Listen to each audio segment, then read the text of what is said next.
Nos glandes surrénales sont, comme leur nom l'indique, des glandes situées juste au-dessus des reins. Et elles ont pour fonction principale de sécréter plus d'une cinquantaine d'hormones comme le cortisol, la DHEA, la progestérone, pour ne parler que des plus connues. On comprend facilement qu'un dérèglement de nos surrénales va avoir un impact sur la totalité des systèmes de notre corps, avec des difficultés qu'il va falloir qu'on gère derrière. Alors, à quoi ça sert concrètement les surrénales? Comment on dépiste qu'elles commencent à fatiguer? Et puis surtout, quelles sont les solutions qu'on peut mettre en place en prévention pour pouvoir éviter cette fatigue et les désagréments qui vont derrière? C'est ce que nous allons voir dans cette vidéo.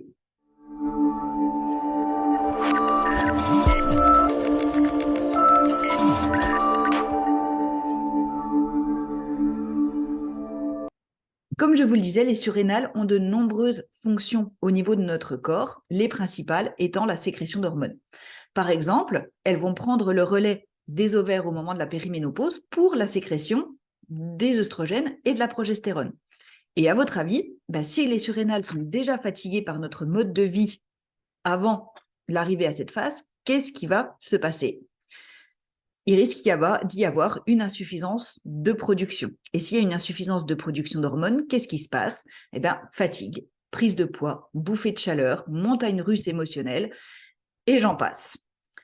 Les surrénales vont aussi nous aider à maintenir notre niveau d'énergie. Donc, de la même manière, si on se pose la même question, si elles sont fatiguées, qu'est-ce qui va se passer? On va avoir un impact sur notre vitalité, avec de la difficulté de gérer cette vitalité et de retrouver de l'énergie. Ça va avoir un impact sur notre sommeil, avec plus de fatigue, plus de difficultés d'endormissement, une mauvaise récupération et tout le corollaire qui va avec un mauvais sommeil. Pour en savoir plus, je vous renvoie à la vidéo sur le sommeil que vous retrouverez sur la chaîne Éclore. Donc, ça influence déjà pas mal de choses. Ça va participer aussi à la régulation de la densité osseuse. Donc, fatigue des surrénales peut entraîner une fragilisation. Ça va aider à réguler le pH du sang, le taux de sucre dans le sang, l'équilibre et le transport des minéraux également.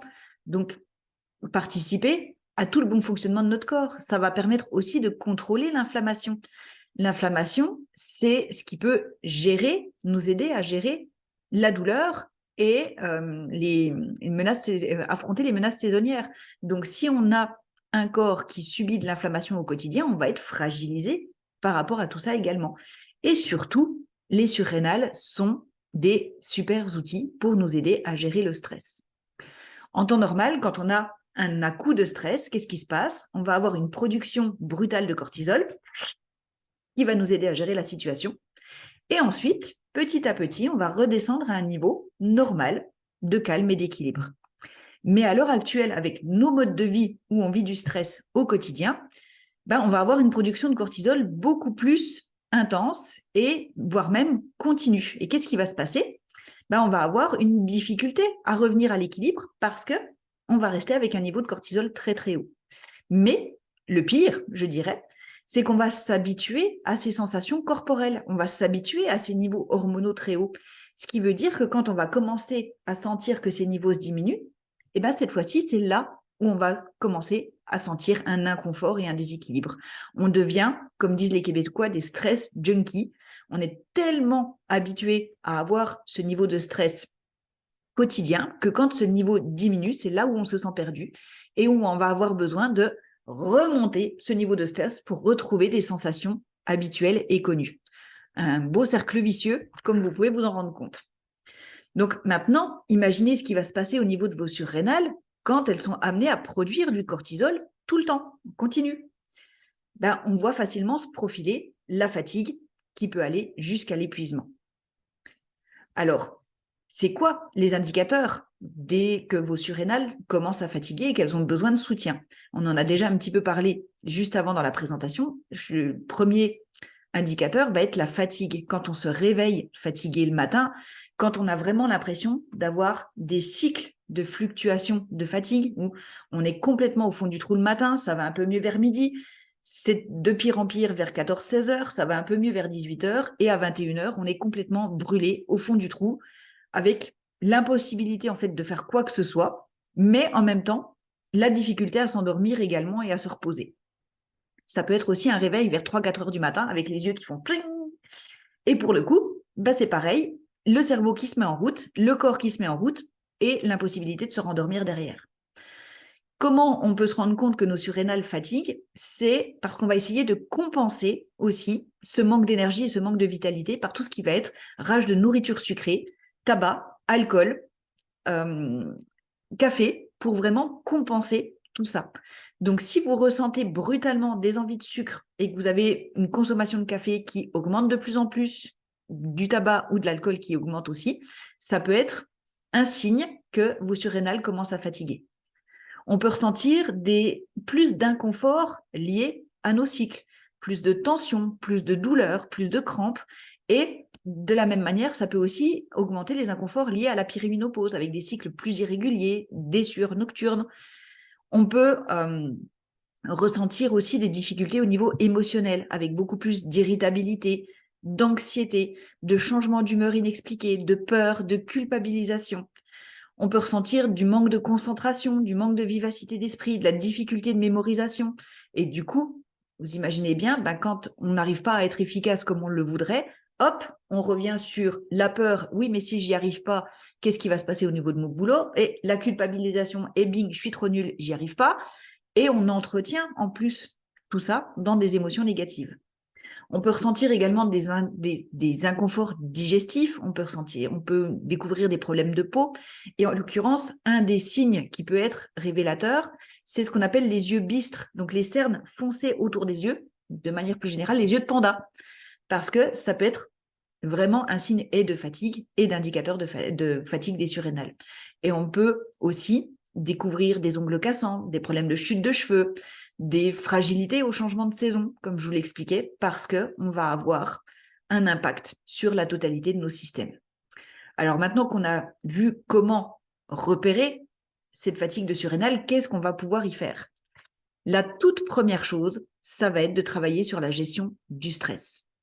Parce que le stress est un des premiers pourvoyeurs de fatigue des surrénales. Donc à l'heure actuelle, il existe de nombreux outils pour nous y aider, que ce soit de la respiration alternée, de la respiration en carré, des applications de méditation, de relaxation, mais il existe également nombreux thérapeutes qui peuvent nous y accompagner, comme la sophrologie, le yoga, et plein de choses en fait de cet ordre-là.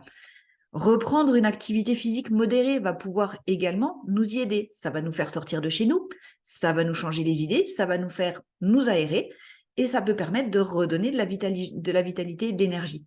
Le rire, bien entendu, va aussi permettre de diminuer ce niveau de stress. Donc, riez autant que ce que vous pouvez, riez tous les jours. C'est d'ailleurs une petite chose que vous pouvez faire. Faites votre bilan. Combien de fois est-ce que vous riez par jour? Est-ce que vous riez tous les jours?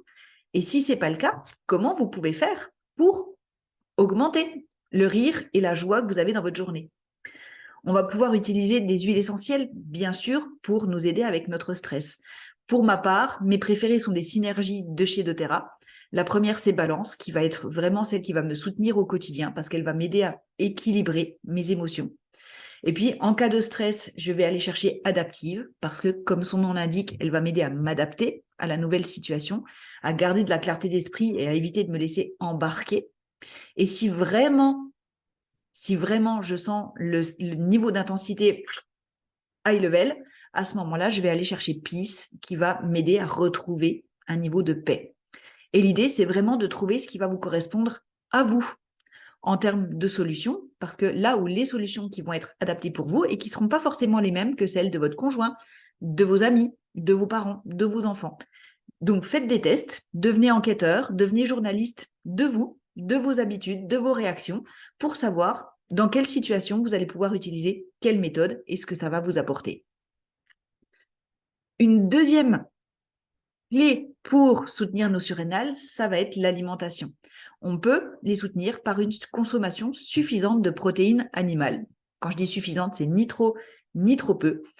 Et si ça n'est pas suffisant selon vous, on peut assister avec de la complémentation alimentaire et de la prise de collagène, par exemple.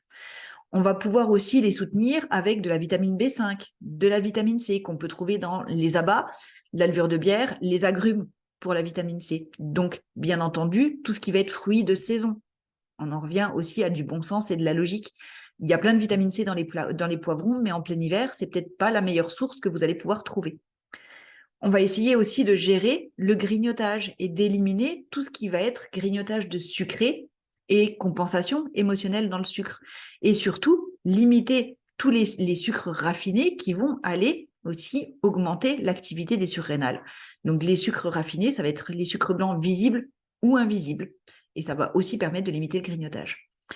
Attention aux plantes adaptogènes, puisque si on a l'impression d'être fatigué, que nos surrénales sont fatiguées, on peut se dire, bah tiens, je vais les booster avec du ginseng, par exemple.